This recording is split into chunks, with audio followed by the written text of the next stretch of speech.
Assalamualaikum warahmatullahi wabarakatuh. Uh, Perkenalkan, nama saya Dwi Gali Givari dengan NRP 50172314040 dari kelas A, mata kuliah Vulkanologi. Pada chapter saat ini, saya akan menjelaskan terkait uh, geologi Gunung Api Purba, salah satu buku. Di chapter 2 itu akan membahas terkait magma. Jadi ini adalah lanjutan dari video yang sebelumnya. Uh, Kita akan membahas bagaimana magma itu terbentuk, apa itu magma, dan bagaimana sifat-sifat fisik magma, sifat-sifat kimiawi magma, dan apa juga hubungan magma dengan tektonika di bumi ataupun permasalahan-permasalahan yang lain seperti itu. Kita next saja. Nah, yang pertama di sini ada definisi magma. Ada eh, beberapa definisi yang disebutkan. Salah satunya adalah the molten rock, whether is still within the earth or has been ejected onto the surface and completely or partly molten natural substance which on cooling solidification a crystalline or glassy igneous rock. Nah, dua definisi ini saya ambil dari buku Geologi Gunung Api Purba tersebut, yang mana kalau dijelaskan sendiri, magma ini adalah eh, suatu substansi alamiah yang mana terbentuk berupa batuan cair kental yang mana terbentuk di dalam bumi. Nah, namun eh, para ahli juga menjelaskan secara detail bahwa magma ini adalah sistem yang multikomponen. Kenapa multikomponen? Karena dia itu sebenarnya bukan hanya sekedar eh, cairan saja, tetapi dia juga ada kompleks yang berbeda. Misal salah satu ahli mengatakan bahwa dia itu ada kompleks dari fase cair atau lelehan batuan, kemudian dia ada fase padat berupa kristal mineral yang sudah mulai terbentuk dan juga fase gas. Gas ini seperti apa? Seperti uap air, kemudian CO2 dan lain-lain. Seperti itu. Nah, kedua, ini ada perspektif bahwa magma ini adalah cairan silikat pijar. Nah, yang seperti diketahui juga, magma kan terbentuk di dalam bumi. Nah, itu pasti dengan suhu sangat tinggi, eh, mungkin sekitar 900 hingga 1100 derajat Celcius, itu adalah suhu magma yang cukup tinggi. Bahkan, magma juga bisa mencapai hingga 1400 derajat Celcius untuk magma yang bersifat basal. Nah, ini bisa kita lihat dari gambar bahwa di gambar satu ini eh, dilihatkan bahwa magma ini terbentuk atau asalnya sendiri itu dari kerak bumi bagian bawah gitu. Tepatnya di bagian kerak bumi bagian bawah hingga selubung eh, bumi bagian atas. Kalau misal saya tunjukkan dulu kerak bumi bagian bawah sini hingga di selubung bumi bagian atas. Nah, disitulah magma terbentuk. Nah, dan yang terpenting lagi, saat misal kalian memahami magma ini adalah suatu batuan pijar yang istilahnya batuan cair yang kental juga, ini bisa eh, memberikan perspektif bahwa saat magma itu mengalami pendinginan atau pembekuan, itu bisa atau memungkinkan menjadi sebuah batuan keras. Bahkan atau kita sebut sebagai batuan batuan beku.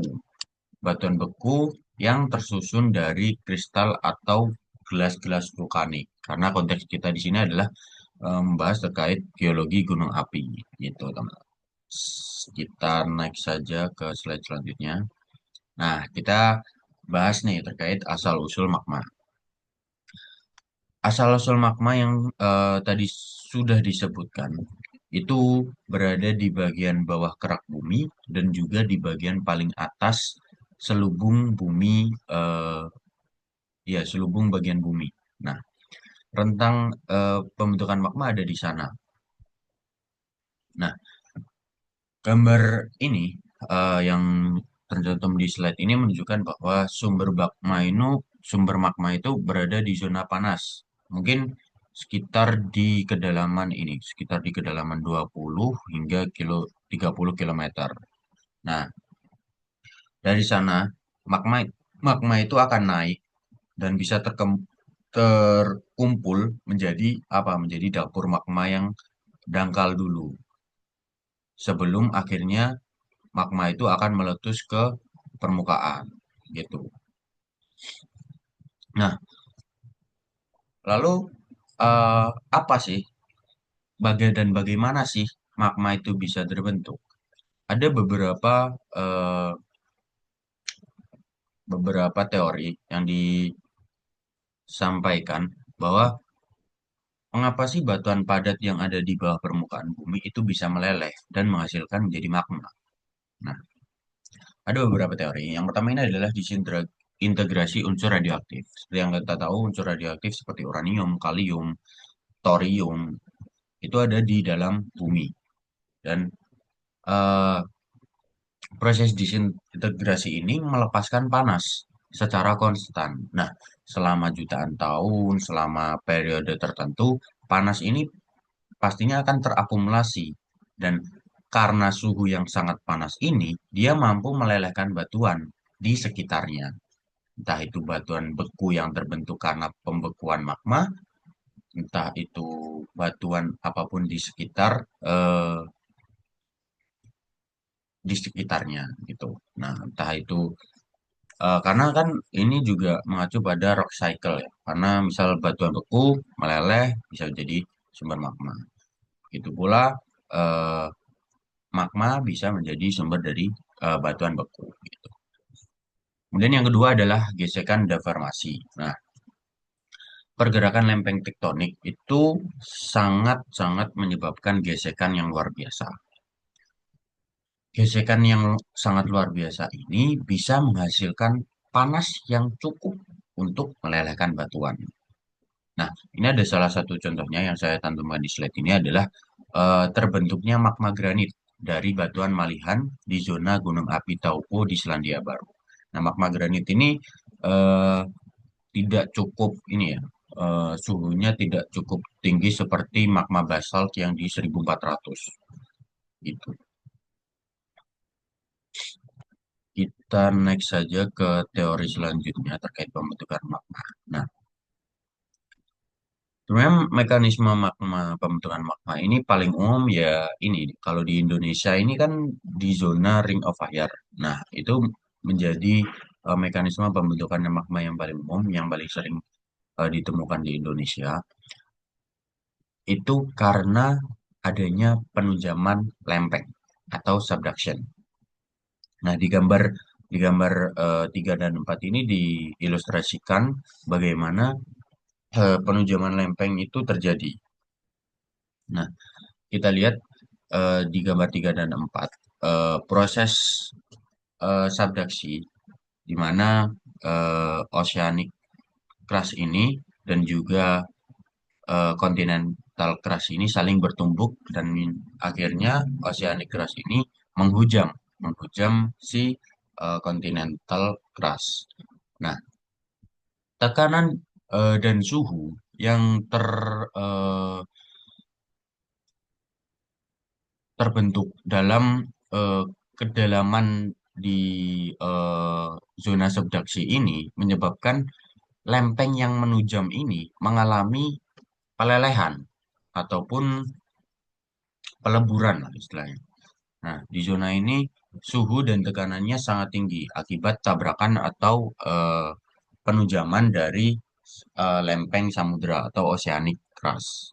Itu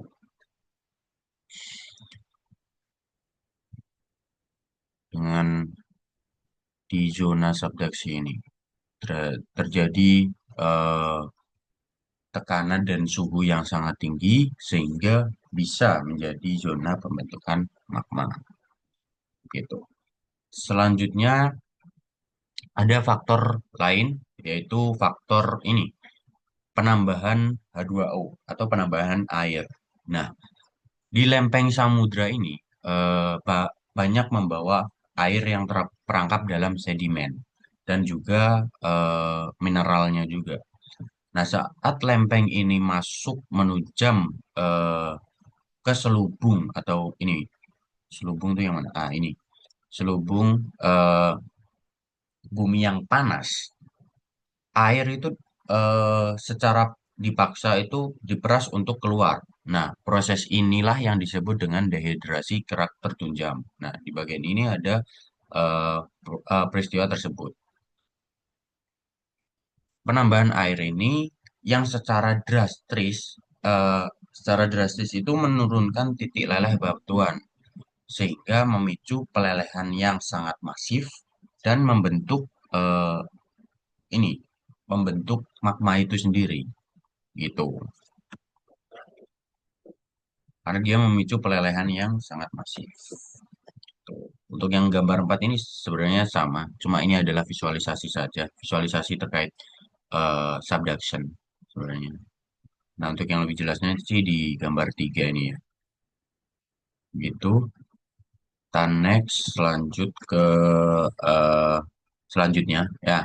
Ini ada mekanisme yang ketiga. Tadi ya kan yang mekanisme yang kedua, yang sebelumnya di gambar 3 dan 4 itu adalah mekanisme ini Ring of Fire, di mana itu ada terjadi penunjaman atau subduction. Nah, mekanisme yang ketiga ini adalah pembubungan selubung bumi atau upwelling mantle.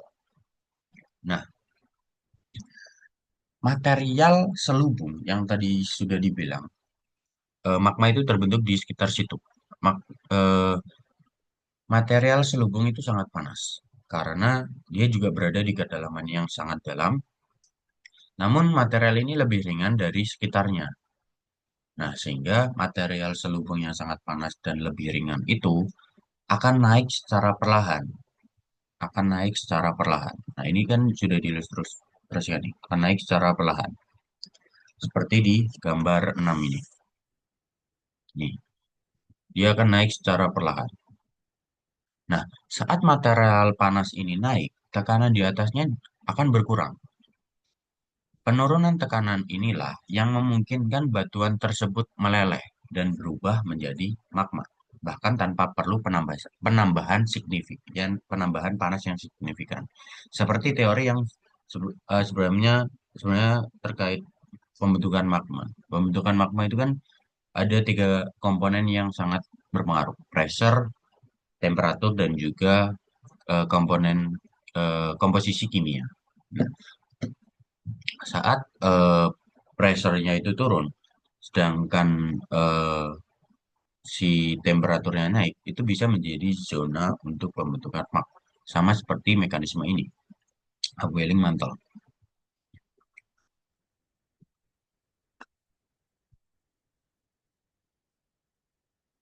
Gitu.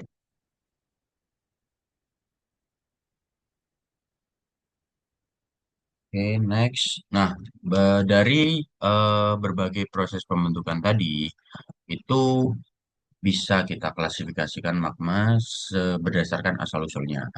Nah, di sini saya sediakan ada 4: magma magma primer, magma turunan, magma campuran, dan magma hybrid. Gitu.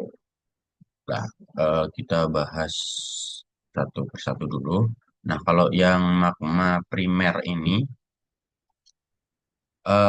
ini adalah magma atau bisa disebut apa ya, generasi pertama yang lahir yang lahir langsung dari pelelehan selubung bumi. Komposisinya ini sangat basah, namun kaya akan magnesium dan sering disebut sebagai basalt atau pikrit, yaitu magma basalt atau pikrit. Itu.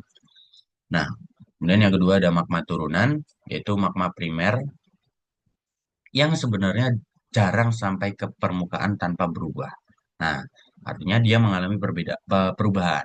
Nah, saat ia naik dan mendingin perlahan, mineral-mineral tertentu akan mengkristal dan tenggelam. Nah, proses ini disebut dengan diferensiasi magma. Hal ini mengubah sisa cairan magma, membuatnya secara bertahap menjadi lebih asam, yang awalnya dari basalt menjadi dasit, hingga ke riolit. Itu bisa saja. Itu magma turunan ini bisa terjadi akibat proses diferensiasi tadi. Kemudian yang ketiga ada magma campuran atau magma mix, yaitu terbentuk eh, kalau campuran sama hybrid ini sebenarnya mirip-mirip dikit karena terkadang dua kantong magma yang berbeda itu bertemu. Nah, ini menciptakan magma dengan sifat yang di antara keduanya. Misal magma basa dengan magma asam ketemu nih, itu bisa menyebabkan atau terbentuknya magma intermediat seperti itu. Atau saat magma naik, ia bisa melelehkan dan mengasimilasi batuan sekitarnya. Nah, itu disebut dengan magma hybrid. Nah, seperti itu. Oke, seperti itu terkait asal-usul atau jenis-jenis magma berdasarkan asal-usulnya. Terus kita next ke slide selanjutnya terkait sifat-sifat fisik magma. Nah, di sini nggak ada gambarnya. Ini cuma narasi yang ya cukup untuk informasi penting saja. Namun saya akan menjelaskan terkait lebih detailnya. Jadi sifat-sifat fisik utama dari magma itu sendiri ada tiga. Yang pertama adalah suhu. Terus yang pertama ini adalah laju pendinginan. Yang pertama ini laju pendinginan, suhu atau temperatur. Yang ketiga adalah viskositas. Nah, pertama kita bahas terkait mobilitas atau pembekuan. Di mana ini bisa dibilang sebagai laju pendinginan. Nah, ini akan membahas sedikit terkait tekstur batuan yang terbentuk. Nah, perjalanan magma saat eh, menentukan wujud akhir batuannya itu dibagi menjadi dua. Ada pendinginan secara lambat dan juga pendinginan secara cepat. Pendinginan secara lambat di mana? Pendinginan lambat pastinya di dalam bumi. Kalau pendinginan cepat biasanya terjadi di permukaan. Nah, pendinginan lambat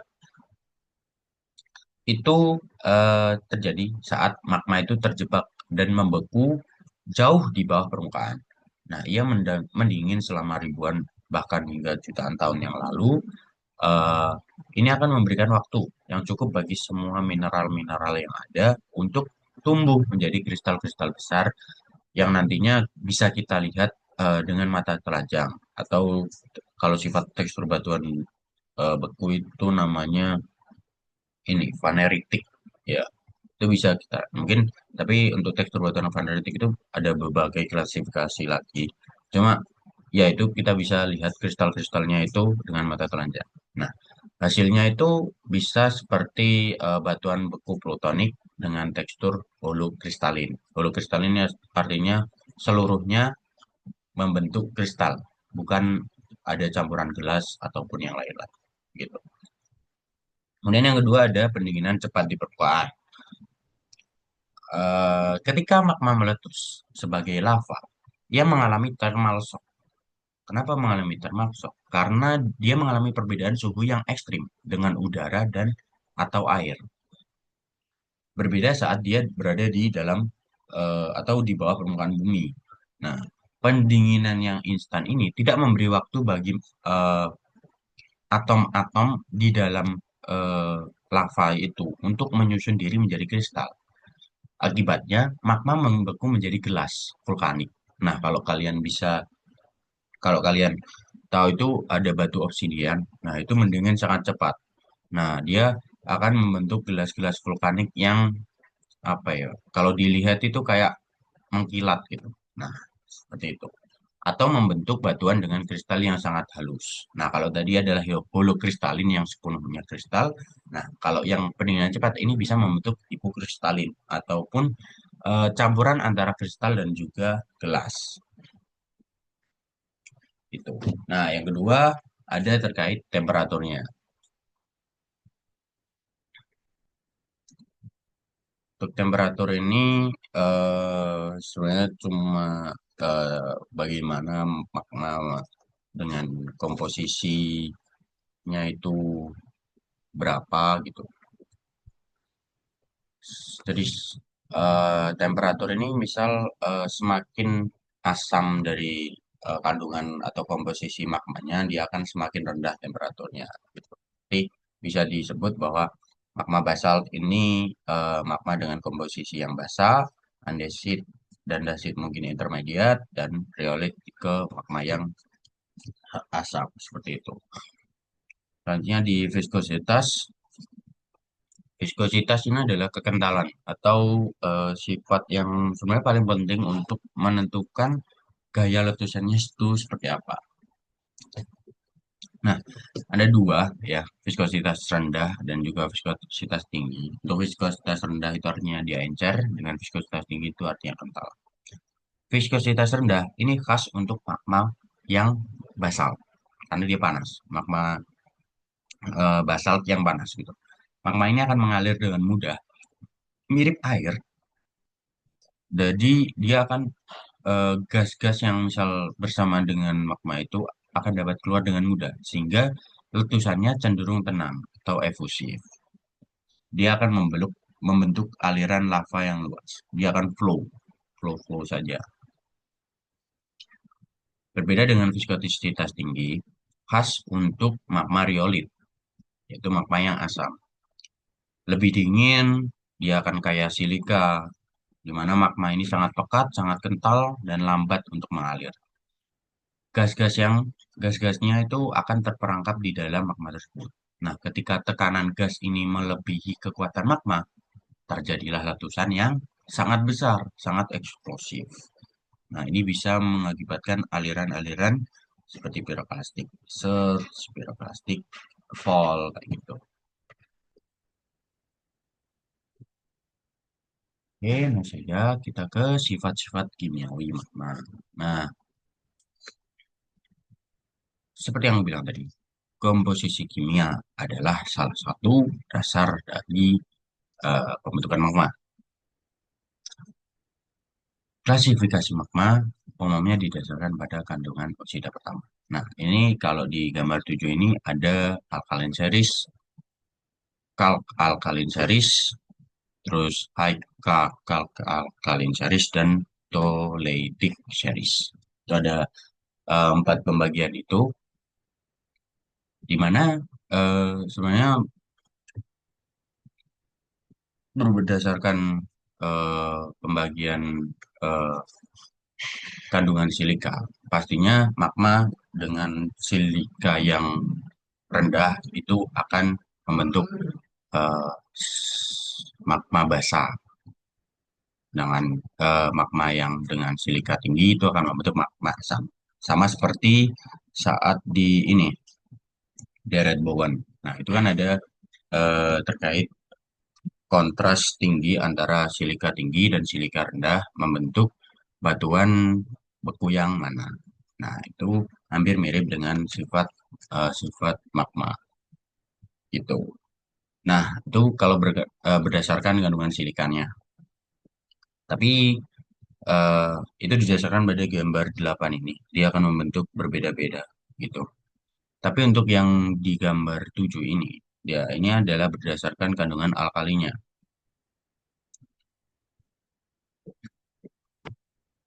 gitu. Terus kita, nah, kandungan alkali atau natrium, Na2O, dan juga kalium, K2O, juga sangat penting untuk klasifikasi. Nah, pada diagram 2 atau di gambar 7 ini, meng, ini membantu membantu si para eh, geologis untuk memetakan bahwa magma ini bisa terbentuk seperti apa, menjadi seri-seri apa. Entah itu menjadi seri theolite atau yang paling bawah ini toleitic series, atau alkali series, yang mana dua ini itu yang sering atau paling umum di zona subduksi itu, untuk alkalin juga seperti itu. Kita next saja. Nah, ini ada hubungan gunung api, tektonik, dan komposisi magma. Ini sama seperti gambar tadi, ini adalah hubungan tektonik subduction. Ini juga, nah, yang ini, yang gambar 4 ini. Dia ini zona pemekaran atau MORB kalau kalau di geologis biasanya menyebutnya seperti itu. Jadi ini gambar, oh ini ada. Jadi ini hampir sama. Ini adalah subduksi, ini juga subduksi. Di sini ada MORB, terus ini palung, sini mantel, plate, ini plate-nya saling berpisah atau memekar atau divergen, istilahnya lempengnya bergerak secara divergen. Itu jadi eh, MORB ini atau zona pemekaran atau divergen ini sebagai tempat atau tempat lempeng saling menjauh, di mana celah yang terbentuk ini. Misal MORB kan saling memekar gini kan ya. Dia mekar gini. Nah, misal celah yang terbentuk itu bisa saja diisi oleh magma yang naik dari selubung. Selubung kan bawah kerak bumi banget nih. Nah, misal magma itu naik dari selubung masuk ke celah MORB. Nah, magma yang dihasilkan oleh MORB ini biasanya basalt toleit dengan kalium rendah. Nah, kalau di klasifikasi tadi, nah dia masuk yang di toleit sini. Toleit dengan kalium yang rendah. Gitu. Terus kita ke zona penunjaman. Di sini ada zona penunjaman. Oh, enggak. Yang di kiri saja, gambar 3 ini. Di zona penunjaman. Di mana ini adalah lempeng konvergen ya berarti. Dia saling menunjam, saling bertabrakan. Ini menjadi pabrik magma atau istilahnya tempat atau zona yang paling produktif di bumi untuk membentuk busur gunung api. Di utamanya di Indonesia ya, karena Indonesia kebanyakan ada di zona subduksi. Proses penambahan air dari lempeng yang menunjam itu menghasilkan magma yang khas. Itu dia menghasilkan ini yang aku bilang tadi adalah dehidrasi kerak tertunjam. Itu adalah proses penambahan air dari lempeng itu menghasilkan magma yang berseri alkalik dengan komposisi dominan andesit. Nah, di zona penunjaman ini membentuk seri kal alkali yang dominan andesit. Berarti di sini, sorry, nah, di sini, gitu.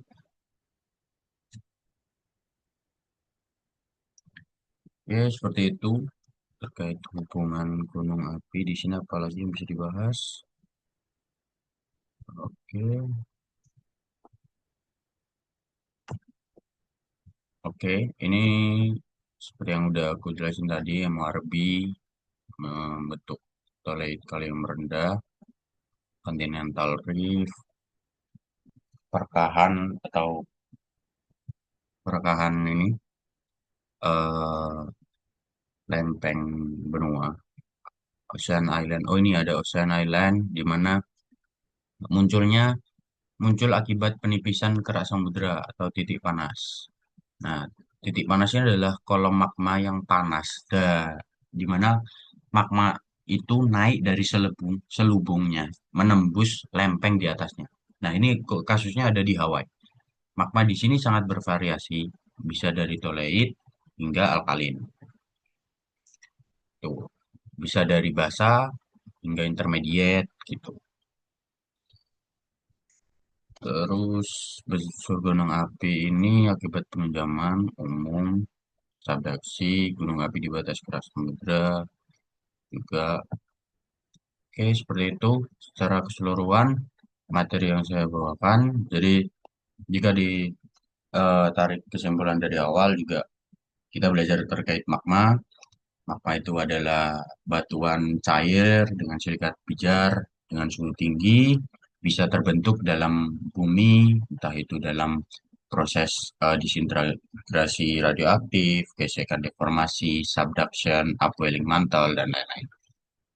Dia dipengaruhi oleh 3 faktor berupa pressure, temperatur, dan juga komposisi kimia, sehingga dari situ muncul klasifikasi entah magma primer, magma turunan, eh, magma tadi itu ada magma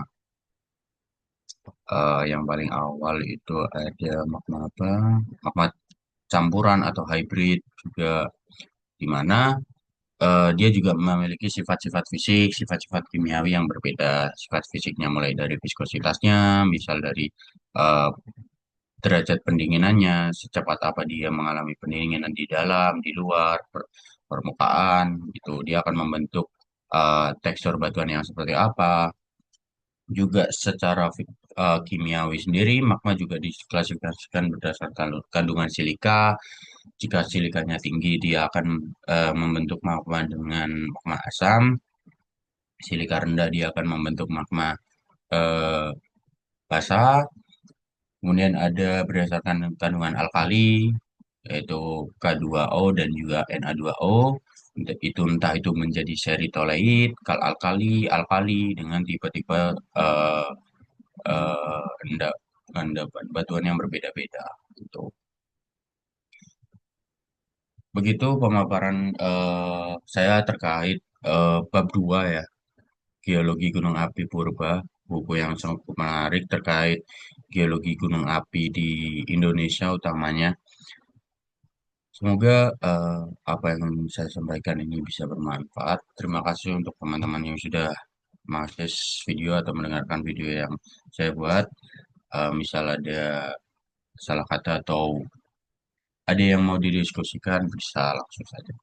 Oke, terima kasih teman-teman. Eh, Atas perhatiannya, saya tutup. Wassalamualaikum warahmatullahi wabarakatuh.